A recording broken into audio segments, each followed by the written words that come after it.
الحوت الأزرق أكبر الحيوانات التي عاشت على كوكب الأرض على الإطلاق، حتى أن الحوت الأزرق الحالي أضخم من أجداده الذين عاشوا قبل التاريخ. يصل طول الحوت الأزرق إلى 30 مترا، أما وزنه فيصل إلى 181 طنا. يصل حجم لسان هذا الحوت ما يساوي حجم فيل، أما حجم قلبه فحجمه يساوي حجم سيارة صغيرة.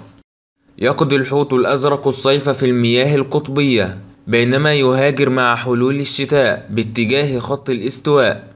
يمتلك الحوت الأزرق أعلى صوت في العالم بين الحيوانات، فهو يستخدم الصوت للتواصل مع الحيتان الأخرى. فالحوت الأزرق يمتلك حاسة سمع قوية، ويمكن للحيتان أن تسمع بعضها البعض على بعد ما يقارب 1600 كيلو متر. يعتبر الحوت الأزرق أطول الحيوانات عمرا، فقد اكتشف العلماء أن الحوت الأزرق يمكنه أن يعيش 90 سنة، ويمكن في بعض الأحيان أن يصل عمر الحوت الأزرق إلى ما يقارب 100 سنة. إن أنثى الحوت الأزرق أضخم من الذكر، وهي تحمل جنينها مدة سنة كاملة. يبلغ حجم الجنين عند الولادة 3 أطنان، وطوله 8 أمتار.